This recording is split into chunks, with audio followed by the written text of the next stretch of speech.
Hello and welcome to the Free IP Fandom. I'm your host Felix Chaplin, and today I have the honor of interviewing someone who has been preserving old songs for many years now. Public domain songs generally don't have the same mainstream recognition that public domain movies do, but thanks to the efforts of today's guest and other volunteers at the Sheet Music Singer website and YouTube channel, many long-forgotten songs are being made available for a new generation to enjoy. It is with great pleasure that I introduce the founder of Sheet Music Singer, Fred Feild. Pretty good, Felix. All right, do you want to tell the listeners a little bit more about what you're doing on your channel with all the sheet music preservation and stuff? Yeah, it's called Sheet Music Singer, and we're researching, documenting, and demonstrating as many published sheet music songs as we can find time to do. And it's a cooperative effort with quite a few people. The more, the merrier. Many hands make for light work, or something like that. Yeah, I was also a contributor a little bit, for the record, for the people watching. What got you started in archiving sheet music? Well, I found a book in the library that was reprints of original sheet music all the way. It was all from the 1800s. And many of these were songs that I knew, that I'd heard of, but I had no idea that they were documented in sheet music. In other words, that I didn't know who the authors were or the composers. I didn't really actually know the original versions of the songs. And I was just amazed to find this, and then I just, over time, I thought, over about the next 15 years, I gradually figured out that there was a whole bunch of sheet music sitting in university libraries, and like more music like that. And then I discovered that the copyright was locked in 1922, but I could do anything I wanted. You know, the way the public domain works, I could do anything I wanted with those old 1800 songs, and all, as a matter of fact, all the way up to 1922.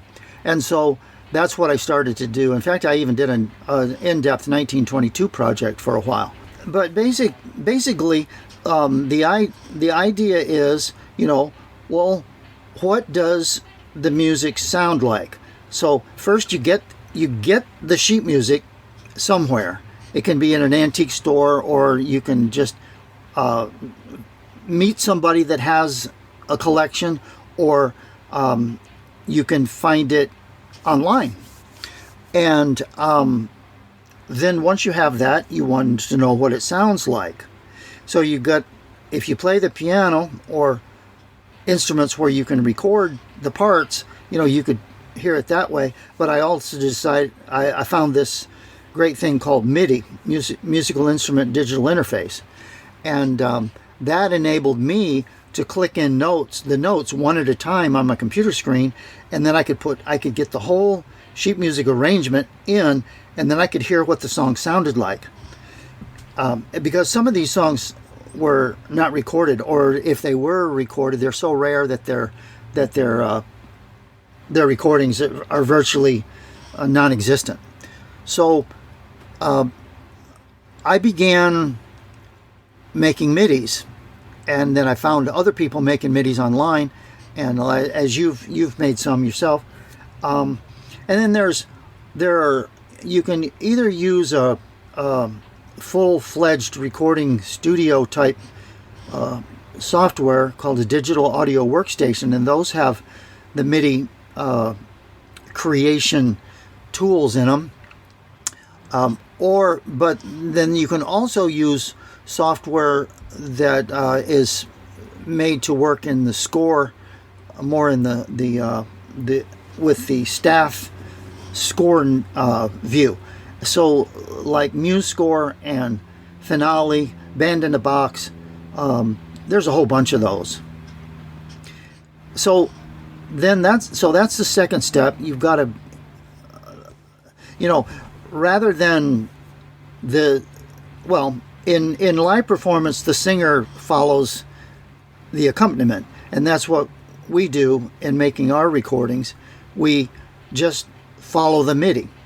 And the MIDI, ideally, the MIDI will be patterned exactly on the same sheet music that you're looking at, either in hand or on the screen, and then you can use a combination of your ear listening to the MIDI and your eye looking at the words and notes on the music, and then you sing the vocal, and then eventually we make videos to broadcast it and get more attention to it. We put it on YouTube as a video form. And the whole purpose of this is to bring attention and emphasize the importance of these original music pieces from long ago, or whenever they were. You know, people are still writing music, of course, and they're important too. But you know, just because something is old and it's in public domain and its creators are no longer with us, that doesn't mean it's not good art. Well, you and everyone who contributes to the Sheet Music Singer project is definitely succeeding at giving exposure to these old songs. Because I know that I definitely have found a bunch of old songs that I had never heard before, and sometimes I'll hear songs that I knew existed, but didn't realize how old they were. Like Paper Doll, for instance. I didn't know... 1915. Yeah, but it was, see, that was a revival. What you're familiar with in recording, if it's Frank Sinatra or somebody like that, the Mills Brothers, then that's, they revived it years and years later, but it was already created and published in 1915. I heard somewhere that there are like different cycles of nostalgia, where like, you know, after 20 years or 30 years or something, then a certain, like the trends of a certain time period will become popular again. So like in the 50s, things from the 20s were really popular. In the 80s, the 50s was popular, and so on. Like in the 30s, you have these songs from the 1900s and 1910s being brought back.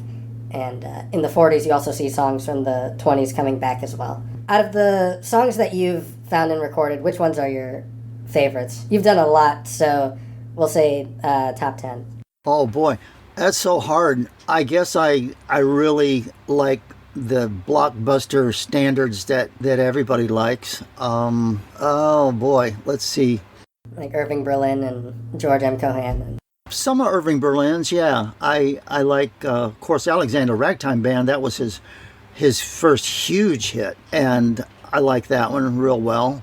Easter Parade, White Christmas. He's got probably 10 really, really good ones. I'm getting a little bit more familiar with some of these connections, you know. Like, for example, Take Me Out to the Ball Game, which was a good song, is, I know now, is Albert von Tilzer was the guy who wrote that one. He wrote the music for it. I like the 20s. Personally, yeah, I like the 20s, like Sweet Georgia Brown, Ain't She Sweet, and 5'2's Eyes of Blue. Yeah, a lot of those around 1925. I was drawn to those earlier on. And there are still a lot of undiscovered gems. So as we go forward, that's the adventure, you know, of discovery. We're going to find really, really great songs. We've done about 5,000. We're approaching 5,000, and there's still way more really good songs out there. Yeah, it's kind of like musical archaeology, you know, digging through the past and finding about the ancient secret. Well, not really ancient in this case, but... They might as well be. Might as well in most cases. This might be a case of the grass being greener on the other side, but I'm starting to like some songs from the 30s, too. Like, you know, I'm Tickled Pink with a Blue-Eyed Baby. That song is constantly stuck in my head. Like, and, you know, there's the song, I Don't Want to Make History, I Just Want to Make Love, from 1936. Mm-hmm. Oh, 1938, I'll Be Seeing You. Oh, that's a beautiful song. I like a lot of newer songs, too. I Don't Want to Set the World on Fire. That's a favorite of mine. We can come all the way up to the present. You know, in the 1920s, there were a lot of songs, songs in sheet music that had ukulele arrangements. Do you think that at some point you might have someone singing some songs and like along to the ukulele chords, either with or without the piano? I don't know. That would be good. You know, Felix, I'm just as busy as I can be, just trying to, like I've been doing for the last 8 years, just trying to cover as many songs as I can, you know, getting the sheet music, getting the midis, getting the lyrics typed, and a song recording and a video made, just song after song after song after song. It's crazy. It's like a treadmill, you know. I drive myself sometimes almost to the edge of exhaustion, but I keep going. So that's my part. That's what I do. And you know, I don't know about records, and I don't know about so much about instrumentation and things like that. But I remember you've had somebody do ukulele singing. Oh yeah, yeah. Well, she did that on her own, but yeah, I did interview her. I certainly welcome it. It's really good. The ukulele has revived, you know, and people do chord soloing on it, and that's really fun. But yeah, somebody just strumming like let's see. I think of have you seen the old recordings of George Formby? I have not. Oh, you got to look him up. He was a Brit, and he used, I think, like a banjo ukulele. Maybe it might have been a regular ukulele. He was really funny. He's a comedian, very funny, and always lewd, double meanings and things. You know, almost in all of his songs. That was his style, his trademark. But George Formby, yeah, he's a really good one for that. Wait, when was he active? Oh, they're all black and white. You can see videos of him, black and white videos, probably the 40s. Do you have any other projects that you have coming up? I've got on the website, I've got 2 new lists. One is songs that have not been sung yet, but are ready to sing because we have a song page for them. So all the resources that are needed to sing the song are on the web page for it. And so that's an exciting list. And then another list of the midis that we need. And both of those lists are based on the top hits idea, because I found a book in a library called it's called The Great Songs Thesaurus.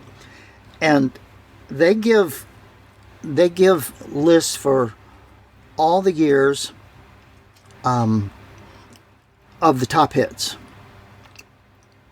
These are songs that sold a lot of sheet music. They were popular in the hit parade and voted by musicians, you know, whatever, that are identified. And there's usually anywhere from 10 to 30 or 40 top hits a year. And some years more than others. And anyway, I'm concentrating on those because they're very high quality songs. And so that's kind of my focus of where I'm trying to go. See, when I first started out, after I had the 1800 songs, my next idea, my next inspiration at the beginning was, even before I had the YouTube channel, was to get the sing-along songs, the famous sing-along songs that all the old people knew all the words. They at least could sing the chorus by heart. And there were 300 or 400 of those songs that were easy to catch right away. And so I did that. But then I kind of wandered around, not knowing where to go. But now that I have this Great Songs Thesaurus, it's telling me what the next, it's kind of like the next layer, a lot of the other really good songs. So think of the top layer of just 5 or 10 would be the famous songs, and then below that you've got all the top hits, and then under that you've got notable songs that a lot of times even at the notable level they're good songs. Those top hit records start in the year 1900, but they give the notable songs all the way back to the beginning, the 12th century or something like that. Oh, wow. Yeah, they go all into the folk music and everything even before there was sheet music. It's a gigantic book. It's heavy. It's so heavy it tends to want to fall apart when you handle it very much, even though it's a well-made modern book. Everything that we do is free, and I would just encourage a lot of people to jump on board, and we want to do as many songs as we can, and yeah, it's a lot of fun. It definitely is. Well, that's all the questions I have for you, so thank you for being on the show. Thank you, Felix. That's all the time we have for today's episode. Thank you very much to Fred for being here. Be sure to check out the Sheet Music Singer channel and website. If you like this video, don't forget to like it. Make sure to tell me about it in the comments. And while you're down there, why not click the subscribe button and ring the notification bell so you won't miss what comes next from It's Free IP.